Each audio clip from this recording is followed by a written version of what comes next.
Hello जय हिंद नमस्कार दोस्तों, आप सभी का स्वागत है आपके अपने YouTube channel online GK free classes में। आज के इस क्लास में हम रेलवे ग्रुप डी परीक्षा 2025 के लिए 34वां मॉडल पेपर लेकर आए हैं और इस 34वें मॉडल पेपर के अंदर हम बहुत ही इंपॉर्टेंट क्वेश्चनों को कवर करेंगे। और मेरे भाई ये सभी क्वेश्चन आपके रेलवे ग्रुप डी एग्जाम 2025 के लिए इंपॉर्टेंट रहेंगे, इसलिए इस 34वें मॉडल पेपर को आपको कंप्लीट देखना है और इस मॉडल पेपर के एंड में आपको बताना है कि आपके टोटल कितने क्वेश्चन है सही होते हैं। और यदि आप इस चैनल से पहली बार जुड़े हैं तो चैनल को कर लेना सब्सक्राइब और बेल आइकन को प्रेस करना, ताकि ऐसी शानदार क्लास का नोटिफिकेशन आपको सबसे पहले देखने को मिले। तो चलिए शुरू करते हैं आज के 34वें मॉडल पेपर को बिना देरी के। पहला प्रश्न है आप सभी के सामने, नीचे दी गई श्रृंखला श्रेणी में अगला पद ज्ञात करें। यानी कि पहला प्रश्न आप सभी के सामने लेटर सीरीज से संबंधित प्रश्न दिया गया है और आपसे पूछा गया है कि इस लेटर सीरीज में इस प्रश्न चिन्ह के स्थान पर कौन सा लेटर आएगा। तो मेरे भाई इस टाइप के प्रश्न को आप एग्जाम में देखते ही फटाफट से कैसे सोल्व करेंगे, तो वो देखिए आपको जब भी एग्जाम के अंदर लेटर सीरीज से संबंधित प्रश्न दिया जाए तो आपको क्या करना है, सबसे पहले तो आपको यह देखना है कि लेटर सीरीज के अंदर आपको कौन कौन से लेटर दिए गए हैं। तो यहां पर ध्यान से देखिए, सबसे पहले यहां पर हमें दिया गया है ई के बाद में एफ के बाद में जी के बाद में एच के बाद में आई के बाद में हमसे पूछा गया है किस प्रश्न चिन्ह के स्थान पर कौन सा लेटर भरा जाएगा।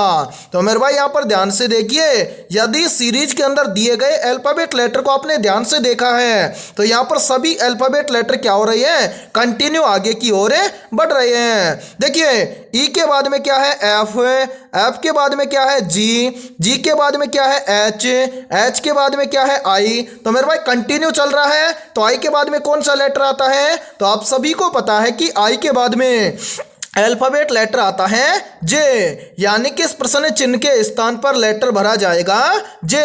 अब हमें देखना है कि जे लेटर किसी ऑप्शन में है, तो आंसर है जे लेटर हमें दिया गया है ऑप्शन ए के अंदर है। तो पहले प्रश्न के अंदर ऑप्शन ए हो जाएगा सभी का करेक्ट आंसर है। तो उम्मीद करता हूं कि पहला प्रश्न आपको अच्छे से क्लियर हो गया होगा। अब इसी टाइप का नेक्स्ट क्वेश्चन है, उसको आप अपने स्तर से सोल्व करिए, ठीक है। तो चलिए फिर अगला प्रश्न देखते हैं। दूसरा प्रश्न है आप सभी के सामने, नीचे दी गई श्रृंखला श्रेणी में अगला पद ज्ञात करें। यानी कि दूसरा प्रश्न आप सभी के सामने लेटर सीरीज से संबंधित प्रश्न दिया गया है और आपसे पूछा गया है कि इस लेटर सीरीज में इस प्रश्न चिन्ह के स्थान पर कौन सा लेटर आएगा। तो मेरे भाई इस टाइप के प्रश्न को आप एग्जाम में देखते ही फटाफट से कैसे सोल्व करेंगे, तो वो देखिए आपको जब भी एग्जाम के अंदर सीरीज से संबंधित प्रश्न दिया जाए तो आपको क्या करना है, सबसे पहले तो आपको यह देखना है कि सीरीज में आपको क्या क्या दिया गया है। तो यहां पर ध्यान से देखिए, सीरीज में हमें दिया गया है सबसे पहले सी के बाद में ई के बाद में एच के बाद में एल के बाद में क्यू और क्यू के बाद में हमसे पूछा गया है कि इस प्रश्न चिन्ह के स्थान पर कौन सा अल्फाबेट लेटर आएगा। तो मेरे भाई यहां पर ध्यान से देखिए, इस टाइप के प्रश्न को आप एग्जाम में फटाफट से सोल्व कैसे करेंगे, तो यहां पर देखिए हमें क्या करना है, यहां पर इस सीरीज में इस प्रश्न चिन्ह के स्थान पर कौन सा लेटर आएगा यह हमें ज्ञात करना है। तो देखिए यदि आपको अल्फाबेट लेटर के अंदर नहीं समझ में आए तो आपको क्या करना है, इस सीरीज के अंदर जितने भी अल्फाबेट लेटर दिए गए हैं इन सभी का आपको कर लेना है नंबरिंग। जैसे यहां पर देखिए मेरे भाई सी आता है 3 नंबर पर है, उसके बाद में है ई आता है 5 नंबर पर है, फिर है एच आता है 8 नंबर पर है, फिर है एल आता है 12 नंबर पर है, उसके बाद में है क्यू आता है 17 नंबर पर है। अब यहां पर हमें क्या करना है, अगली संख्या ज्ञात करनी है है। यदि अगली संख्या में ज्ञात हो गई तो यहाँ पर इस प्रश्न चिन्ह के स्थान पर कौन सा अल्फाबेट लेटर आएगा ये भी हमें ज्ञात हो जाएगा। अब यहाँ पर देखिए हमें अल्फाबेट लेटर नहीं देखना, यहाँ पर हमें देखना है केवल संख्या को। तो मेरे भाई यहाँ पर देखिए सबसे पहले यहाँ पर 3 से कितना है 5, यानी कि 3 से आगे है 5। 3 से 5 कैसे बनेगा? तो ध्यान से देखिए यदि हम 3 के अंदर क्या कर दें +2 कर दें तो 3 और 2 मिलकर बन जाएगा 5। फिर देखिए 5 से कितना बन रहा है 8 है, तो 5 से 8 कैसे बनेगा? तो यहाँ पर देखिए यदि हम 5 के अंदर क्या कर दें +3 कर दें तो 5 और 3 मिलकर बन जाएगा 8 है। फिर देखिए 8 से कितना बन रहा है 12, तो 8 से 12 कैसे बनेगा? तो मेरे भाई यहाँ पर देखिए यदि हम 8 के अंदर क्या कर दें +4 कर दें तो 8 और 4 मिलकर बन जाएगा 12। फिर देखिए 12 से कितना बन रहा है 17, तो 12 से 17 कैसे बनेगा? तो यहाँ पर ध्यान से देखिए यदि हम 12 के अंदर क्या कर दें +5 कर दें तो 12 और 5 हो जाएगा 17। अब इसी प्रकार से हमें क्या करना है 17 से अगली संख्या ज्ञात करनी है। तो 17 से अगली संख्या हम कैसे ज्ञात करेंगे? तो सबसे पहले 17 से अगली संख्या ज्ञात करने से पहले हमें क्या करना है, नीचे जो ये वाली संख्या आई है इस संख्या को यहाँ पर ध्यान से देखना है कि यहाँ पर हुआ क्या है। तो मेरे भाई यहाँ पर ध्यान से देखिए यहाँ पर पहले क्या हुआ +2, फिर क्या हुआ +3, फिर क्या हुआ +4, फिर क्या हुआ +5, यानी कि यह संख्या कंटिन्यू चल रही है। यानी कि पहले +2, फिर +3, फिर +4, फिर +5। तो 5 से अगली संख्या क्या हो जाएगी? तो 5 से अगली संख्या हो जाएगी 6। तो हमें 17 से अगली संख्या ज्ञात करनी है। तो मेरे भाई यहाँ पर देखिए यदि हम 17 के अंदर क्या कर दें +6 कर दें तो 17 से अगली संख्या ज्ञात हो जाएगी। तो 17 और 6 कितना हो जाएगा? तो आप सभी को पता है कि 17 और 6 हो जाएगा 23, यानी कि 17 से अगली संख्या क्या होगी 23 होगी। अब हमें क्या करना है, हमें पता करना है कि 23 नंबर पर कौन सा अल्फाबेट लेटर आता है। तो मेरे भाई 23 नंबर पर अल्फाबेट लेटर आता है W, यानी कि इस प्रश्न चिन्ह के स्थान पर अल्फाबेट लेटर भरा जाएगा W।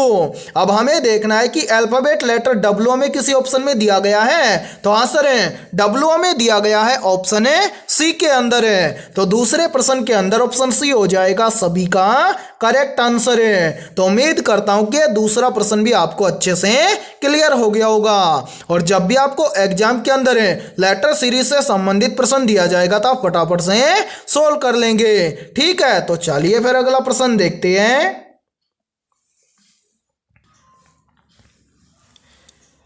तीसरा प्रश्न है आप सभी के सामने। उस विकल्प का चयन कीजिए जो चौथी संख्या से उसी प्रकार संबंधित है जैसे पहली संख्या दूसरी संख्या से संबंधित है। यानी कि तीसरा प्रश्न आप सभी के सामने नंबर एनालॉजी से संबंधित प्रश्न दिया गया है और आपसे पूछा गया है कि इस प्रश्न चिन्ह के स्थान पर कौन सी संख्या आएगी। तो मेरे भाई इस टाइप के प्रश्न को आप एग्जाम में देखते हैं फटाफट से कैसे सोल्व करेंगे। तो वो देखिए आपको जब भी एग्जाम के अंदर नंबर एनालॉजी से संबंधित प्रश्न दिया जाए तो आपको क्या करना है, सबसे पहले तो आपको यहां पर पता करना है कि 24 से यहां पर 36 कैसे बना है। यानी कि जिस प्रकार से 24 से 36 बना है उसी प्रकार से हम यहां पर बताएंगे कि 53 से इस प्रश्न चिन्ह के स्थान पर क्या बनेगा या प्रश्न चिन्ह के स्थान पर कौन सी संख्या आएगी। तो मेरे भाई यहां पर ध्यान से देखिए इस प्रश्न को किस लॉजिक के आधार पर सोल्व किया गया है। तो सबसे पहले हमें क्या करना है, यहां पर पता करना है कि 24 से यहां पर 36 कैसे बना है। तो मेरे भाई यहां पर ध्यान से समझिए 24 से यहां पर 36 बनाया गया है कैसे। तो सबसे पहले जो 24 की दोनों संख्याओं को आपस में जोड़ा गया है। तो मेरे भाई 24 की दोनों संख्याओं को आपस में जोड़ देंगे तो 2 और 4 मिलकर बन जाएगा 6। अब 6 से 36 कैसे बनेगा, तो यहां पर क्या किया गया है, इस 6 का किया गया है स्क्वायर। 6 का स्क्वायर होता है 36। और ध्यान से देखिए 36 यहां पर आप सभी के सामने दिया गया है। अब क्या काम करेंगे, यही सेम लॉजिक हम लगाएंगे इस 53 के अंदर और 53 से इस प्रश्न चिन्ह की वैल्यू ज्ञात करेंगे। तो करेंगे क्या, सबसे पहले तो इस 53 की दोनों संख्याओं को आपस में जोड़ लेंगे। तो मेरे भाई यहां पर देखिए 53 की दोनों संख्याओं को आपस में जोड़ लेंगे तो 5 और 3 मिलकर बन जाएगा 8। अब जिस प्रकार से यहाँ पर 6 का स्क्वायर करके यहाँ पर 36 लिखा गया है, उसी प्रकार से इस 8 का भी हम क्या कर देंगे, स्क्वायर कर देंगे। 8 का स्क्वायर कितना होता है, तो आप सभी को पता है कि 8 का स्क्वायर होता है 64, यानी कि इस प्रश्न चिन्ह के स्थान पर संख्या भरी जाएगी 64। अब हमें देखना है कि संख्या 64 किसी ऑप्शन में है, तो आंसर है संख्या 64 में दी गई है ऑप्शन सी के अंदर है। तो तीसरे प्रश्न के अंदर ऑप्शन सी हो जाएगा सभी का करेक्ट आंसर है। तो उम्मीद करता हूं कि यह तीसरा प्रश्न आपको अच्छे से क्लियर हो गया होगा, और जब भी इस टाइप का प्रश्न आपको एग्जाम में दिया जाएगा तो आप फटाफट से सोल्व कर लेंगे, ठीक है। और यहां पर देखिए आप सभी के लिए बहुत ही इंपॉर्टेंट सूचना है, यदि आप पहली बार में रेलवे ग्रुप डी एग्जाम 2025 को क्रैक करना चाहते हैं तो यहाँ पर देखिए हमने ग्रुप डी एग्जाम 2025 के लिए GK, GS, mathematics, science, current affairs और रीजनिंग के लगभग 21,000 प्लस मोस्ट इंपोर्टेंट क्वेश्चनों का पीडीएफ सेट तैयार किया है। यदि आप ये 21,000 प्लस मोस्ट इंपोर्टेंट क्वेश्चनों का पीडीएफ सेट लेना चाहते हैं तो आप हमारे इस व्हाट्सएप नंबर पर कांटेक्ट करके ले सकते हैं। और मेरे भाई इस पीडीएफ सेट की प्राइस हमने रखी है मात्र और मात्र 51 रुपए, यानी कि 51 रुपए की फीस के अंदर आपको 21,000 प्लस मोस्ट इंपोर्टेंट क्वेश्चनों का पीडीएफ सेट दिया जाएगा। और मैं आप सभी को यह गारंटी देता हूं, यदि आप रेलवे ग्रुप डी एग्जाम 2025 से पहले यदि आप इन 21,000 प्लस क्वेश्चनों को अच्छे से तैयार कर लेते हो तो आप पहली बार के अंदर रेलवे ग्रुप डी एग्जाम 2025 को क्रैक कर जाओगे। तो जल्दी से जाइए और इस व्हाट्सएप नंबर पर कांटेक्ट करके इस पीडीएफ सेट को ले लीजिए और एग्जाम से पहले अपनी तैयारी को मजबूत बना लीजिए, ठीक है। तो चलिए फिर अगला प्रश्न देखते हैं।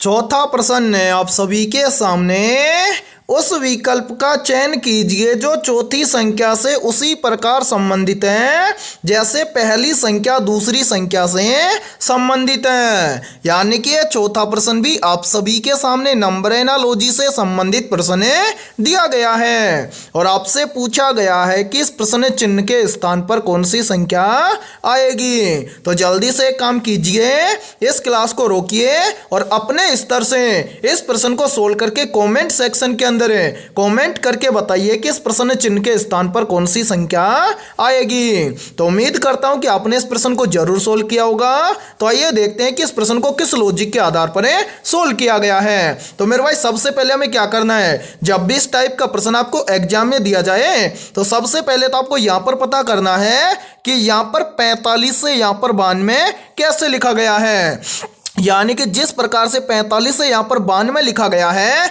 सेम उसी प्रकार से हम यहाँ पर बताएंगे कि 40 से इस प्रश्न चिन्ह के स्थान पर कौन सी संख्या आएगी। तो यहाँ पर ध्यान से देखिए इस प्रश्न को किस लॉजिक के आधार पर सोल्व किया गया है। तो यहाँ पर देखिए मेरे भाई, यहाँ पर देखिए 45 से यहाँ पर 92 बन जाएगा कैसे।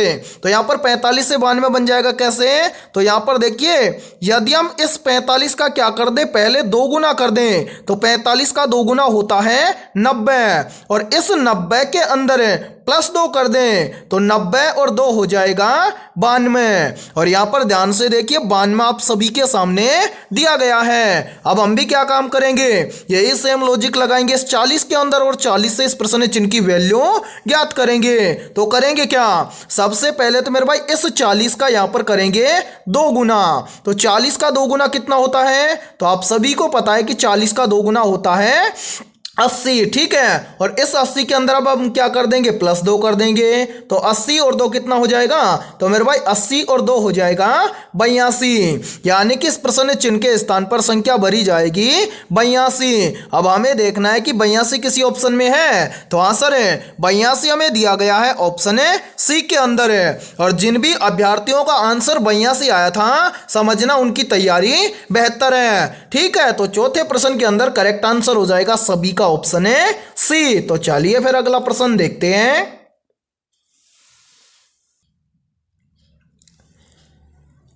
पांचवा प्रश्न है आप सभी के सामने।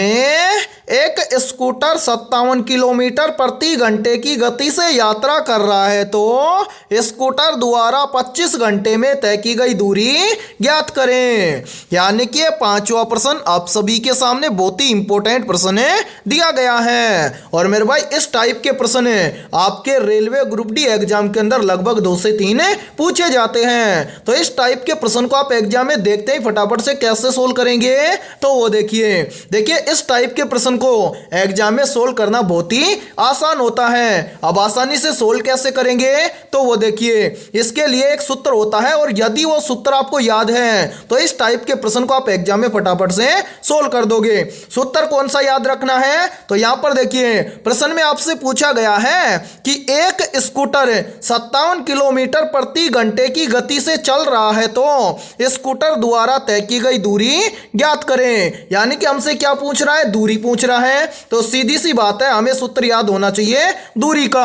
और मैं आपको काफी बार बता चुका हूं कि दूरी का सूत्र क्या होता है। तो मेरे भाई यहां पर देखिए दूरी का सूत्र होता है दूरी बराबर चाल गुणा में समय। ये होता है दूरी का सूत्र।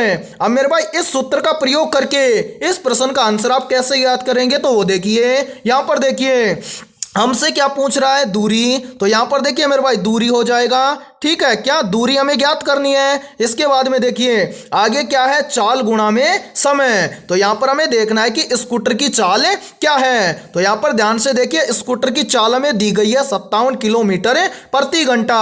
तो मेरे भाई चाल हो जाएगी स्कूटर की कितनी, 57 है। उसके बाद में गुणा है तो यहां पर कर देंगे गुणा। फिर क्या है समय, यानी कि दूरी का सूत्र होता है चाल गुणा में समय। चाल यहां पर हमने लिख दिया 57 है। समय कितना है, समय यहां पर हमें दिया गया है 25 घंटे। तो मेरे भाई यहां पर हो जाएगा समय कितना, 25 है। अब यहां पर हम क्या कर देंगे, 57 और 25 को आपस में गुणा कर देंगे। तो 25 और 57 का आप यहां पर गुणा करोगे तो यहां पर आंसर निकल कर आ जाएगा 1425। यानी कि यहां पर ध्यान से देखिए मेरे भाई, ध्यान से देखिए, यदि एक स्कूटर 57 किलोमीटर प्रति घंटे की गति से चल रहा है तो स्कूटर द्वारा 25 घंटे में तय की गई दूरी होगी 1425 किलोमीटर। अब हमें देखना है कि 1425 किलोमीटर किसी ऑप्शन में है। तो हाँ सर 1425 किलोमीटर हमें दिया गया है ऑप्शन ए के अंदर है। तो पांचवें प्रश्न के अंदर ऑप्शन ए हो जाएगा सभी का करेक्ट आंसर है। तो उम्मीद करता हूं कि पांचवा प्रश्न आपको अच्छे से क्लियर हो गया होगा। और जब भी इस टाइप का प्रश्न आपको एग्जाम में दिया जाएगा तो आप फटाफट से सोल्व कर लेंगे, ठीक है। तो चलिए फिर अगला प्रश्न देखते हैं।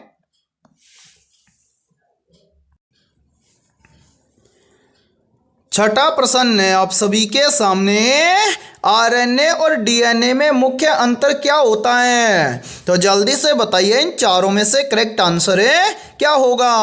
आपसे पूछा गया है कि आरएनए और डीएनए में मुख्य अंतर क्या होता है। तो यहां पर देखिए इन चारों में से करेक्ट आंसर हो जाएगा सभी का ऑप्शन है सी, यानी कि आरएनए में राइबोज शर्करा होती है। तो छठे प्रश्न के अंदर करेक्ट आंसर हो जाएगा सभी का ऑप्शन है सी। तो मेरे भाई यहां पर देखिए इस प्रश्न को हम थोड़ा सा डिटेल में समझे। तो यहां पर देखिए आपसे पूछा गया है कि आरएनए और डीएनए में मुख्य अंतर क्या होता है। तो मेरे भाई यहां पर देखिए जो आरएनए होता है इस आरएनए के अंदर राइबोज शर्करा होती है, जबकि जो डीएनए होता है इस डीएनए के अंदर राइबोज शर्करा नहीं होती है। इसलिए छठे प्रश्न के अंदर करेक्ट आंसर हो जाएगा सभी का ऑप्शन है सी, ठीक है। तो चलिए फिर अगला प्रश्न देखते हैं।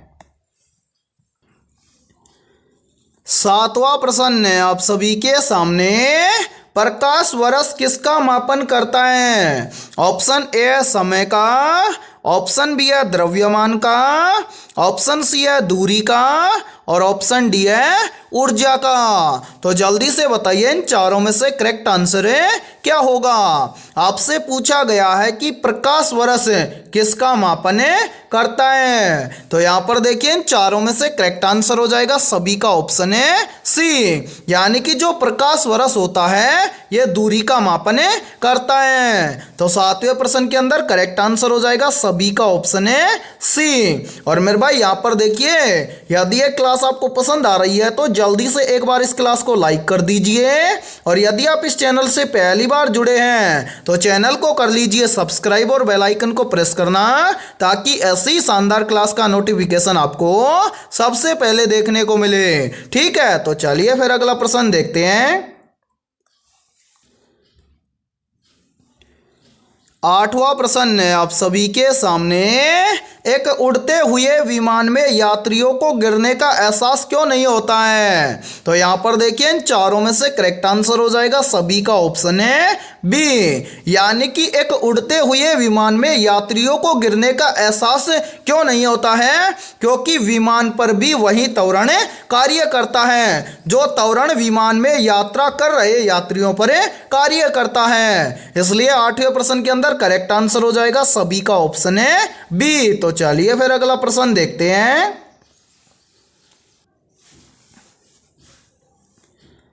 9वां प्रश्न है आप सभी के सामने, निम्न में से कौन सा द्रव विद्युत का सबसे अच्छा चालक होता है? मोस्ट इंपोर्टेंट प्रश्न है ये, चाहे तो आप इस प्रश्न का स्क्रीनशॉट भी ले सकते हैं। तो जल्दी से बताइए इन चारों में से करेक्ट आंसर है क्या होगा?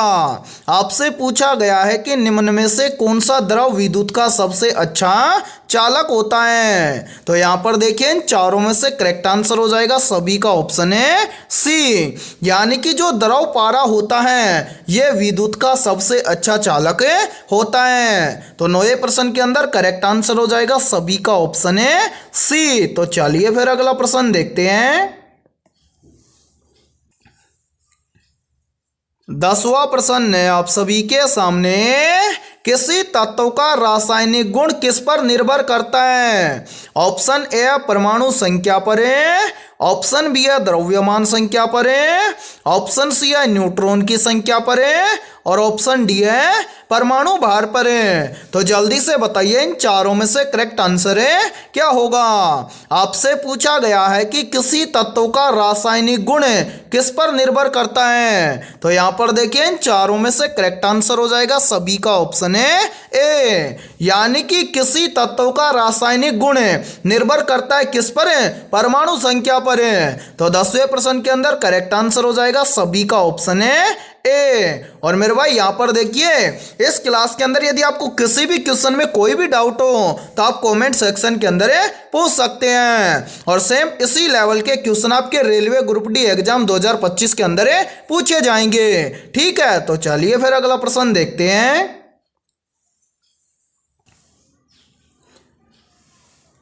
11वां प्रश्न है आप सभी के सामने, रेडियोधर्मिता की खोज किसने की थी? या फिर देखिए इसी प्रश्न को एग्जाम में ऐसे भी पूछ लिया जाता है कि रेडियोधर्मिता की खोज किस वैज्ञानिक ने की थी। तो यहां पर देखिए इन चारों में से करेक्ट आंसर हो जाएगा सभी का ऑप्शन है सी, यानी कि रेडियोधर्मिता की खोज की थी वैज्ञानिक हेनरी बैक्वेरेल ने। तो 11वें प्रश्न के अंदर करेक्ट आंसर हो जाएगा सभी का ऑप्शन है सी। तो चलिए फिर अगला प्रश्न देखते हैं।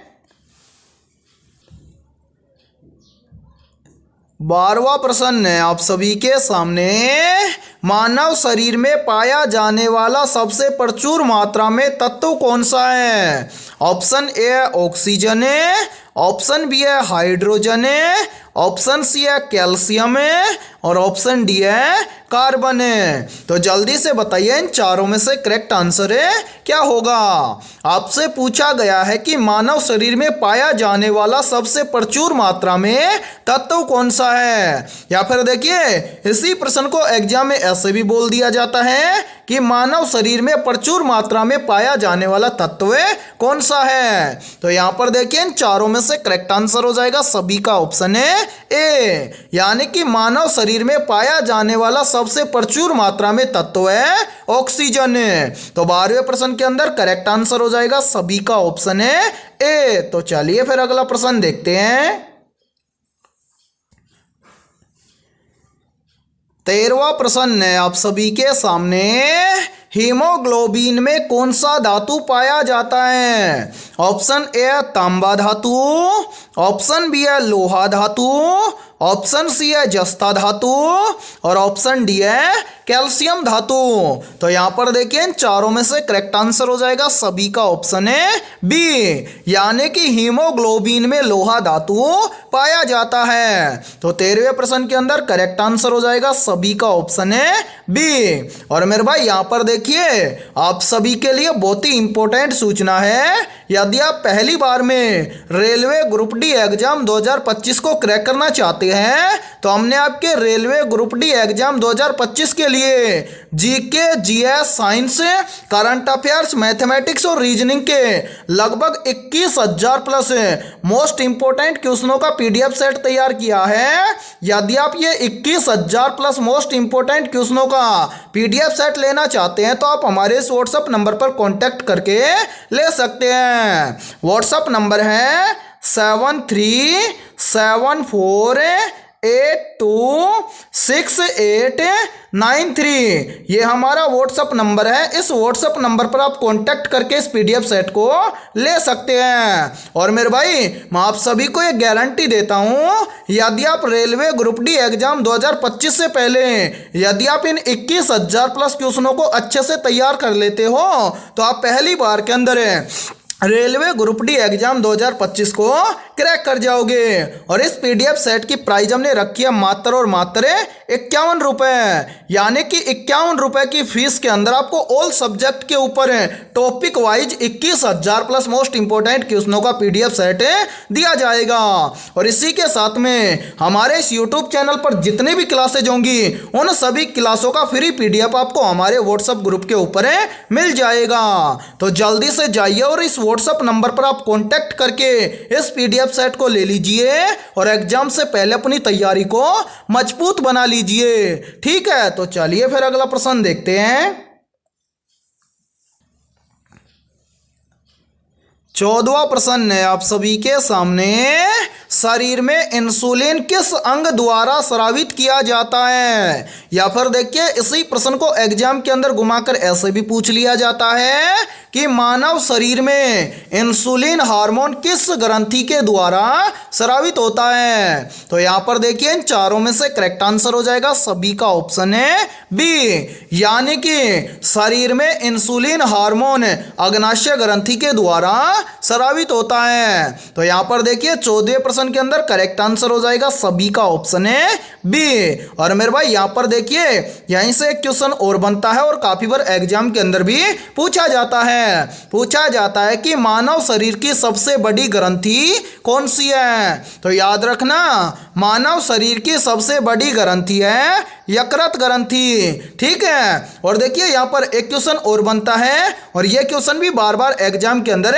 रिपीट होता है। पूछा जाता है कि मानव शरीर में यूरिया का निर्माण कहां पर होता है? तो याद रखना मानव शरीर में यूरिया का निर्माण होता है यकृत ग्रंथि के अंदर है। ठीक है, और आप सभी को एक प्रश्न का आंसर कमेंट सेक्शन के अंदर कमेंट करके बताना है कि मानव शरीर की जो सबसे छोटी आंत होती है या छोटी आंत होती है इसकी लंबाई कितनी होती है? ठीक है, तो 14वें प्रश्न के अंदर करेक्ट आंसर हो जाएगा सभी का ऑप्शन है बी। तो चलिए फिर अगला प्रश्न देखते हैं। 15वां प्रश्न है आप सभी के सामने, कथक नृत्य शैली मुख्य रूप से किस राज्य से संबंधित है? ऑप्शन ए है राजस्थान राज्य से, ऑप्शन बी है उत्तर प्रदेश राज्य से, ऑप्शन सी है ओडिशा राज्य से और ऑप्शन डी है तमिलनाडु राज्य से। तो जल्दी से बताइए इन चारों में से करेक्ट आंसर है क्या होगा? आपसे पूछा गया है कि कथक नृत्य शैली मुख्य रूप से किस राज्य से संबंधित है। और मेरे भाई बहुत ही इंपॉर्टेंट प्रश्न है ये, चाहे तो आप इस प्रश्न का स्क्रीनशॉट भी ले सकते हैं। तो यहाँ पर देखिए इन चारों में से करेक्ट आंसर हो जाएगा सभी का ऑप्शन है बी, यानी कि जो कथक नृत्य शैली है ये मुख्य रूप से उत्तर प्रदेश राज्य से संबंधित है। तो 15वें प्रश्न के अंदर करेक्ट आंसर हो जाएगा सभी का ऑप्शन है बी। तो आज की इस क्लास के अंदर इतना ही। यदि ये क्लास आपको पसंद आई है तो जल्दी से एक बार इस क्लास को लाइक कर दीजिए और यदि आप इस चैनल से पहली बार जुड़े हैं तो चैनल को कर लीजिए सब्सक्राइब और बेल आइकन को प्रेस करना, ताकि ऐसी शानदार क्लास का नोटिफिकेशन आपको सबसे पहले देखने को मिले। ठीक है, तो फिर मिलते हैं ऐसे बेहतरीन क्वेश्चनों के साथ शाम को 6 बजे।